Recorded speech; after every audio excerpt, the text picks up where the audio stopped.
Tout simplement parce que quand j'ai entamé la composition de ce recueil, ça a coïncidé à une période assez compliquée de ma vie, où voilà, j'étais dans les ombres, voilà, c'est la figure métaphorique. Et je voulais quelque part, une fois le recueil achevé, parler à l'ancienne version de moi-même qui avait entamé sa rédaction et lui dire voilà, ces quelques fleurs poétiques comme les lettres à ton ombre pour te dire que quelque part tu y es parvenu et il y a toujours de l'espoir.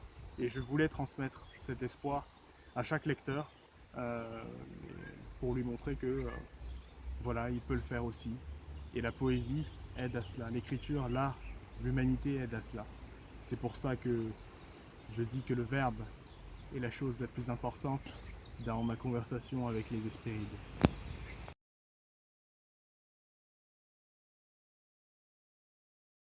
Waouh, vaste question. Combien de temps? Je dirais pratiquement 3 ans parce que j'ai entamé l'écriture, donc on était sûrement en avril 2018. J'avais eu une première idée 2-3 mois auparavant, donc on va dire fin 2017, mais j'ai vraiment commencé à composer les premiers poèmes comme Le Caprice, comme Chronique de Francie, comme La Litanie du Maramoine, dont j'ai eu les premiers échos, si je puis dire. Hein. C'est les personnages, c'est les mots, les poèmes qui surgissent dans mon esprit, dans mes rêves et qui veulent être écrits parfois. Et donc je dirais voilà au printemps 2018, c'est d'ailleurs très beau comme symbolique, commencer un recueil de renaissance quelque part au printemps. Et donc je dirais 3 ans parce que j'ai terminé à peu près, parce que j'ai terminé les derniers poèmes allez, à l'hiver 2021. Mais il y a aussi dans ce recueil des poèmes bien plus vieux qui ont 5, 6 ans et même 10 ans, puisque le plus vieux date de 2011, Elle. Et je trouvais que à ce moment-là, en 2011, j'avais à peu près le même état d'esprit, peut-être en moins intense, mais tout de même que durant cette année 2018, c'est-à-dire voilà, naviguant dans les ombres. Et je trouvais que c'était bien d'insérer ce genre de poème aussi, écrit auparavant, pour montrer qu'en fait la vie est cyclique, tout n'est jamais noir ou blanc, tout n'est jamais définitif, linéaire, et qu'on peut retraverser les mêmes périodes tout au long de sa vie.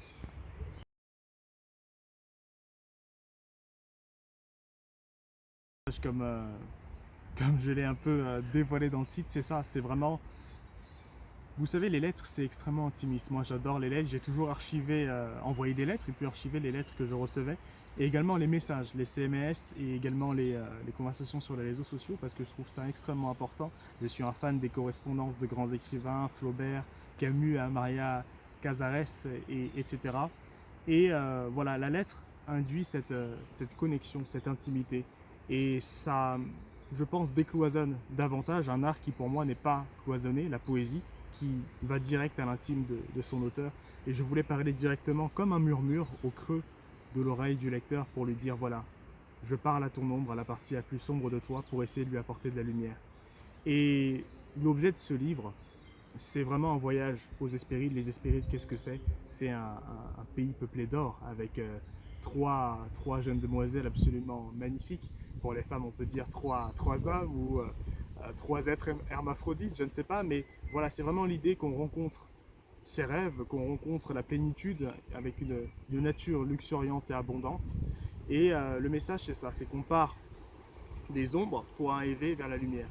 Et pourtant, j'ai découpé le recueil exactement à l'inverse, en partant de la lumière pour aller vers les ombres et pour ensuite arriver à une sorte de troisième voie que j'ai appelée les Hespérides, les harmonieuses élégies, pour dire voilà, on a commencé par l'amour de l'adolescence, la fleur de l'âge, on est arrivé à l'âge adulte peut-être avec les souffrances, et puis finalement on se rend compte que on a aimé, on a souffert, mais finalement par-dessus tout on a vécu et on a été finalement heureux de vivre. Et, et cette période difficile que j'ai traversée, ça a été le contre-coup, entre autres, hein, puisqu'il y avait d'autres facteurs, mais ça a été le contre-coup de la guerre civile que j'ai vécue en Centrafrique et qui m'a fait peut-être quelque part grandir trop vite.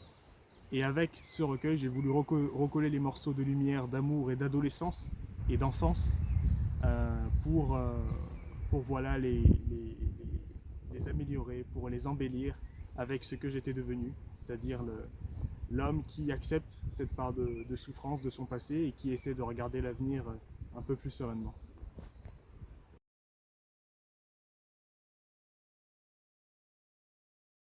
Alors, un message pour donner envie de lire, bah, tout simplement, je pense que tout le monde peut s'y retrouver.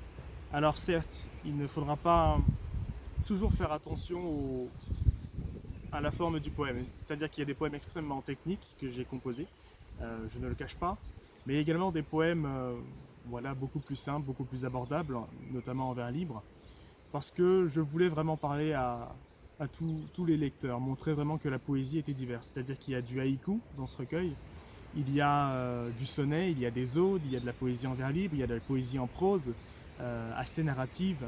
Et puis il y a enfin la poésie septaine, ce que j'appelle la poésie septaine, qui est une forme de versification que j'ai développée en composant ce recueil et que j'ai voulu voilà, dévoiler au monde. Pourquoi septaine?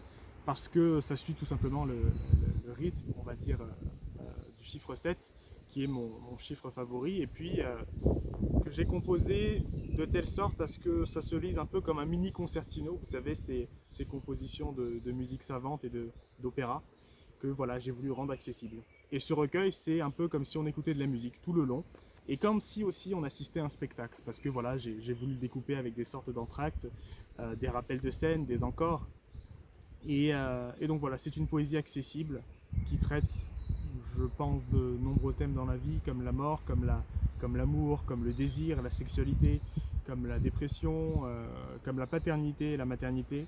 Beaucoup de thèmes, vraiment beaucoup de thèmes. Je pense que ça peut parler à peu près chaque lecteur au plus profond de lui. Et vraiment, c'est un murmure, une lettre à son ombre. Donc vous avez ici la version limitée, l'édition bleue. L'édition Azur, la version grand public, sortira donc d'ici quelques jours, avec une magnifique illustration en quatrième de couverture de Chloé Demeter.